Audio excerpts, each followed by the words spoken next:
Hello there, Mark Sudduth, HurricaneTrack here. You know, I really didn't want to have to do this video, but here I am, and here you are watching, so here we go. I'm going to tell you all about the equipment that was stolen during our Francine field work down in Louisiana last week, all the pieces of the evidence that we have, and how we can maybe fit all this together to figure out the most important part is where the equipment is and can we get it back.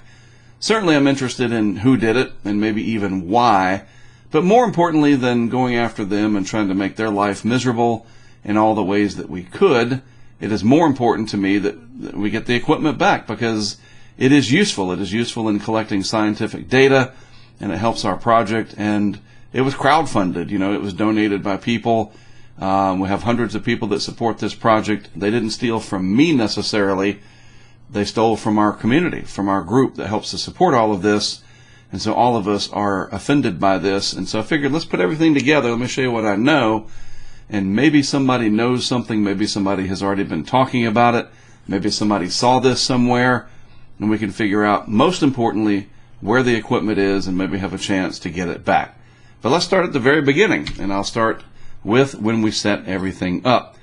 A bunch of very key things to begin with, okay? First of all, this is Amelia, Louisiana. This is the Highway 90 bridge that goes over Amelia, this river over here, through Amelia. And this is the eastbound lane going this way. So west would be over here, east is over here. So a few elements about what we're looking at. This is our camera system. It is a Nest Cam. Inside are a couple of batteries and the Verizon hotspot that runs everything. Very simple, very elegant design. Anybody can do it. It's just a matter of how much effort are you willing to put in. Alright, so the hotspot is in here. That is a key piece to this puzzle. The weather station has a similar Pelican case. Inside this Pelican case is the battery, the pressure sensor, and a Raspberry Pi computer. It's a very small computer about the size of an iPhone 5 or something like that, and that connects to this hotspot that is in here. And then this is how we get the data out. Now the camera looks at the weather station, as you could imagine, which is really cool. People like to see that. And the camera sees around the weather station, and it can see what the waterway is doing and whatever, and that's just really neat. People really like it. Now look, an admission of guilt right off the top. Taking responsibility here. Over the years that we have deployed these well over 100 times, especially the camera units, we don't lock them up. Why? We figure most people will mind their own business and leave our stuff alone. That is on me. So before you yell at me and start commenting, well, you should have locked it up, you're an idiot. You're absolutely right. I had a professor that used to say, life's hard when you're stupid. Maybe he still says it. And I was stupid and naive in thinking that people will just leave our stuff alone. They will appreciate the scientific endeavor that we are undertaking, the service to the public, you know, all the different people that take advantage of this, and the fact that it's my job. This is what I do for a living. But no, one or two people spoiled the whole project. Now we're going to have to lock everything up. And it adds just a little bit of a layer of complexity, but we will get over it. So admission, and very important element number one, no, we don't lock the equipment up. That being said, this is where it gets really interesting and how the whole mystery begins to unfold. Someone snuck up behind the camera here and opened the door right here. It opens like a book. It would go out this way, reached inside the box, unplugged the Nest camera from the battery, and now we're blind. We can't see anymore from this. They then turned the hotspot off, which means they probably left fingerprints. We're working on that, unless they wore gloves, which could be possible. Maybe this is somebody that knew exactly what they were doing. Nevertheless, that's what they did. They came in from behind. They were very quiet, very methodically opened that box up, turned the camera off, turned the hotspot off. How do we know that? Because this was still transmitting from this hotspot for about 30 seconds or so. So it took them a few seconds longer after they unplugged the camera to turn the hotspot off. This went dead. They then unscrewed everything. And by the way, these are connected with zip ties to keep them from unscrewing by themselves in vibration situations. The anemometer has been known to generate a harmonic frequency that goes down the pipe and into the clamp, and it helps these to just unscrew themselves. We saw that during Ida, and we have mitigated that ever since by using zip ties, and you can see one of those zip ties is right here. So they cut everything, removed the equipment, put it in the back of a pickup truck, and they drove away. How do we know it was a pickup truck? I'll show you. Let's go over to the Google Maps real quick. This is where the camera was deployed originally, and the weather station, Amelia, Louisiana, the eastbound part. Again, this is east over here. New Orleans and whatnot will be over this way. Morgan City, Franklin, Baldwin, etc. back that way. They took the equipment. They would have had to have gotten off over here, and then they went this way. How do we know that? This is where it gets really, really bizarre. So this is us setting up the equipment, by the way. I'll just show you a couple of clips from this. Here's Matt and I. There's me setting everything up. It's about ready to go. We pack up and we're out of there. And there's our Ford truck. This is everything we were doing to get it ready. And then we're gone. And that's the view that it has as a raindrop on there. So let's get that out of the way. So this is the view, and this is why it's important, because we can see around. Let's mute this because it is kind of annoying. There we go. We can see around the weather station, and you can see the waterway over here, and you can see the highway. So the weather station's in the shot. It's very interesting. People like this. Fox Weather likes to use it. We can superimpose the wind data over in the corner, the pressure data as well. Fox Weather can do stuff with it. It's just a really unique shot, and I think we could all agree to that. So let's fast forward a little bit. This is the timeline from our Nest system, and all of this in here is the data, the video. And each one of these is an event. That white stuff, those little dots, that's the events that are recorded, noise or motion or whatever. Let's drill in and see what happens. How do I know that somebody snuck in from behind? Well, as they say, let's go to the tape. So this is 11:12 a.m. Eastern Time. It's Eastern Time because the camera is registered in my account in North Carolina. So it is 10:12 Central Time. Watch what happens here these last few seconds. You start to see the camera. It looks like it's moving. Here it comes right there. See? Clearly it's moving. Someone snuck in from behind. They opened the lid just enough to get their hand inside and unplug the camera. Again, that's on me. Two reasons. One, had we locked it up with simple padlocks or whatever, and there are these little holes in the case, it's literally my fault because I just trusted people. So again, I take full responsibility there. But you would hope nobody would do this. Well, we were proven wrong, clearly. The other thing, and the irony is, Matt, my colleague that helped, had originally put the camera on this side of the weather station looking back this way, but I wanted that in the shot rather than the westbound part of that body of water. So I said, no, please put it on the other way looking east. And had we put it this way facing west, whoever did this would have had a much harder time because they wouldn't have been able to sneak up on it from behind. They could have still driven past the camera, gone down about 400 feet, quietly walked from that way and still stolen it. So that wouldn't have solved the whole problem, but locking it up probably would have. At least they wouldn't have been able to turn the camera off. They would have had to put their hand over the lens or whatever. If they were going to do it, they were going to do it. That's the way I look at it. So anyway, that's the situation at hand, and this is when it disappeared. So let's just back it up just a hair. You see what happens. They opened up the case right here. Again, you see it moving, and they open it up. They put their hand in. They reach in. They unplug the camera from the battery pack, and we're dead in the water at that point. 30 seconds into it, they turn off the hotspot. Now, where is this? This is now 10:48 a.m. Central Time, and we are in a new location with that camera. What the heck is going on? Well, let's go back over to Google Maps. As it turns out, whoever did this, for whatever reason, as bizarre as this sounds, they snatched the camera from right here and then drove it and the weather station. They took both all the way over here on 90 through Morgan City, and they drove over to Franklin and set it up right there. And it was looking down on this view right here that you can see. This is roughly the moment that it went live. Again, there's Highway 90. This is some area near Franklin. The exit is over here, and Franklin is all around in this area. So it went live again in Franklin. Now here's what's really, really interesting. This little thing right here is a fragment of data that the Nest Cam was sending, because this is when the hotspot went back on, but it didn't send enough data to connect so that I can download it. I can't download this little tiny piece. That is the back part of their pickup truck. That's the bed liner. That is a small clue, you know, like there's so many bed liners that probably look like that. But the camera went back on at 10:47 a.m. Central Time over in Franklin. The weather station was not sending data for some reason at that point in time. I don't know why. Maybe they were separate. Maybe they dropped it off somewhere. I don't know.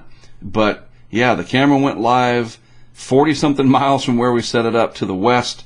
Why? Was it to throw us off? I don't know. Very, very strange. So they set it up, and they start tightening the bolts again, the T-screws. You can hear that. I think I can turn the volume up. And then they turn the camera. It swivels on a screw, a bolt. Hear that? That little bit of yink, yink. They're starting to tighten the T-bolts down, and then they swivel the camera to the right. That white pickup truck has nothing to do with it as far as I know, because I've checked it out over and over and over. There was no weather station in the back of that truck. Maybe it was, but I seriously, seriously doubt that that white pickup truck has anything to do with this. That's probably somebody that just lives there. So these people were on the bridge there near Franklin, setting this thing back up, and then it gets even stranger than this. Let's go back to the original video that I took. There's the weather station. It's still dead. All right. Now let's fast forward all the way to 4-something in the afternoon. This is the weather data page that we have over at the HurricaneTrack Insider site that our supporters have access to. They're the ones that fund this and invest in it. I make screenshots of this from time to time. I'll post it on social media, of course. But it's very interesting. Look at the time on here. 16:37, so that's 15:37 over in Louisiana. And I believe that's 3 or 4 o'clock in the afternoon, something like that. So it's back live again. The wind is 39 mile per hour, 1 minute average, gusting to 70. And the pressure is reporting again at 999.1. And there's no camera feed. Why?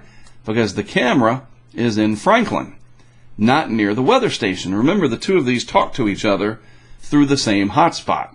Well, how is this sending data if it's not talking to the hotspot in the camera box? Well, the answer to that lies in this piece of data right here. We got in and were able to, because that Raspberry Pi was connected, figure out that this was an iPhone, more than likely, certainly AT&T, we know that. And the ISP, this doesn't matter much, but it was talking to, you know, its location, the ISP location for the AT&T mobile device over in Texas, Dallas, Texas area, Louisville, you can look it up. But we were able to get into the Raspberry Pi remotely once we figured this out. And then after about an hour of this running, they were probably tuned into our feed, our YouTube feed live, and they were able to shut everything off and say, oh, they're on to us. This is the log of the data from that morning. This is when it went off, 11:13, so 10:13 local time. And the wind was very light, as you would imagine. The hurricane is hours away. 9 minute average, gusting to 13. Then it went off, comes back on again.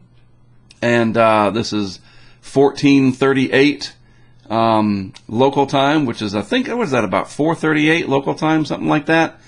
And look at the wind speeds. They're almost nothing, right? Because it's somewhere very calm, down out of the wind. Then they start driving. That's in the back of a pickup, those wind readings. They could have put it on a bridge, but I doubt it. Why? Look at the directions. This is the wind direction over here on a compass. Ignore these through here. Let's get rid of this so I can highlight it better. Your wind direction, once they start driving, is 261. that doesn't matter as much as it does the consistency. Look at this, all in the 260s, 270s, so they're very steady as they're driving, but then something very important happens right here. It goes to 166, and we can scroll down further, meaning they took a turn. So the wind direction is very steady through all of this, and then the vehicle turns. The wind didn't just shift. There's no eye, there's none of that, so that's not what it was. This is in a moving vehicle. Not very fast, but moving nevertheless. And so they make a turn, and then what I cannot explain is how the wind speeds get as high as they do towards the end, but it clearly, they make a turn, and then maybe they set it up somewhere, because then the direction changes again, and it's kind of wacky, and random. But then look at the wind speeds. The average is 30, gusting to 54, 58, gusting to 69. This might be where it was deployed on a bridge again. I don't know for sure, but that makes the most sense, that it was being driven here and here and here. The pickup truck would have kept it shielded as they drove around. I know ours does, the big old Ford F-150 we had. But then when you put it back on a bridge somewhere, your wind readings are exposed. Everything's exposed, so your wind readings are higher. So that's very interesting that you go from the 260s here to 166, and then another substantial change in direction here, meaning either somebody drove it somewhere and redeployed it, whatever. But what they did, once they knew that we were in the Raspberry Pi, I'm assuming here, makes the most sense, because we were talking about it on the YouTube feed, they disconnected, and the thing has not connected since that we are aware of. So let's go back to everything that we know, and I'll present to you what I'm hoping you can help me with. We know that they snuck in from behind.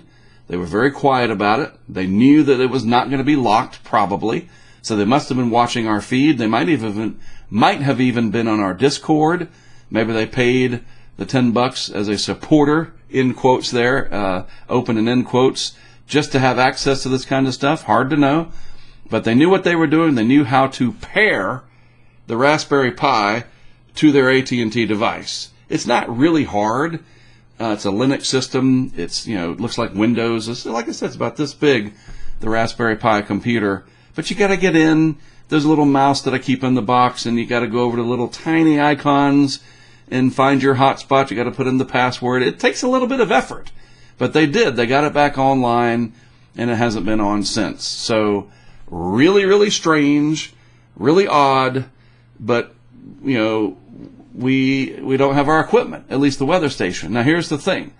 Because we knew exactly where this was through just simple Google geography sleuthing, one of our back-end team members figured it out. We went to this location and got this thing back. So we have this, and everything was there. The hotspot, the batteries, it was still running when we got it. Brought it home, it's sitting in my garage right now. Probably, unless they use gloves, our fingerprints on it. And I'm going to be working with a friend of mine here that's got connections to where we can do all that and see what we get. Could be nothing, could be everything. But the weather station over here is still gone, still missing. That's the most valuable piece of equipment for lots and lots of reasons, and whoever did this still has it. So my idea is, and my thoughts here, somebody saw inadvertently how this all went down. All the storm chasers that were driving in these areas probably have dash cams, GoPros, maybe even YouTube Live. Other people, truck drivers, you name it. People that were driving 90 between Amelia and Franklin around 10:15 in the morning Wednesday through about noon, and then even that afternoon. Go back and look through your dash cam footage. Go look through, we call this crowdsourcing. Go through and look at different folks, storm chasers' YouTube feeds, especially at this bridge and the exit over there in Franklin. Let me look up on the back end. Kari had put it on there, what exit that was. That would be, let's see. Sorry, I wasn't prepared for this, but we can look it up real quick. The exit was 3211, it looks like. It's about a mile before the exit where the camera was put. It's right there in Franklin. You get off, and there's like a gas station there on the right. But somebody probably accidentally saw exactly who this was, what the pickup truck was. And again, that clue real quick from this thing right here, that's the back or the side or whatever of the bed liner of a pickup truck. So we know that it was not in an SUV. It'd be very difficult to put it in an SUV. And, maybe somebody knows, that's the bed liner to a Dodge or a Toyota or Ford. I mean, who knows? These are the clues I've got. I feel like it's an episode of Crime Junkie. I've listened to that episode or that podcast a few times when I've been driving all over the country. Except we're not looking for missing or murdered people. We're looking for missing equipment and the lost opportunity this cost us from collecting data that could have been very helpful to the science, to the people in Louisiana. Just a real slap in the face that somebody would do this. But here's the deal. I'll make a promise to the person who did this.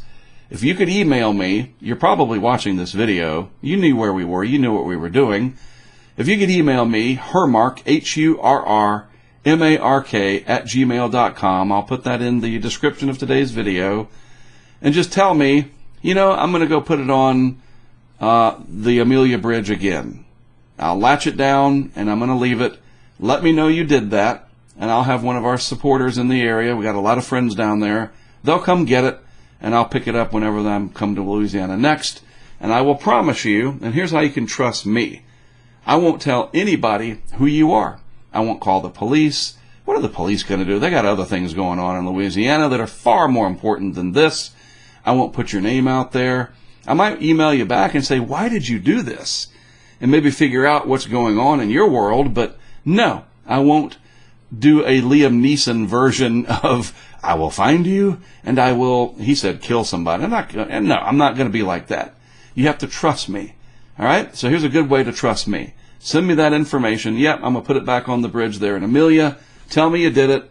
I'll send one of our people over to get it after you're gone and we will just let it go. And maybe we can stay in touch and maybe you're wanting to get into the weather business or something. I don't know.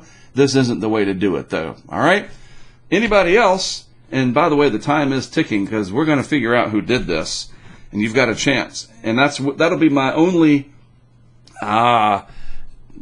threat, if you will. I hate that word, but if I find you before you come forward, I will put you out there, and I will prosecute if Louisiana allows me. Maybe they don't. I don't care. But yes, we will make it really hard, and we'll let the world know who you are.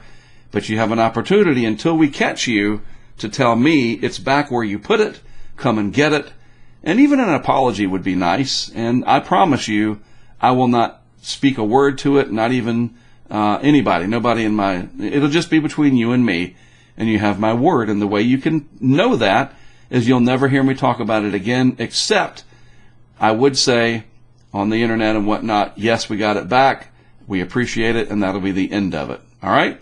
Everybody else, go through your dash cam video, talk to people, and let's try to figure this all out. The clock is ticking. We'd love to get it back.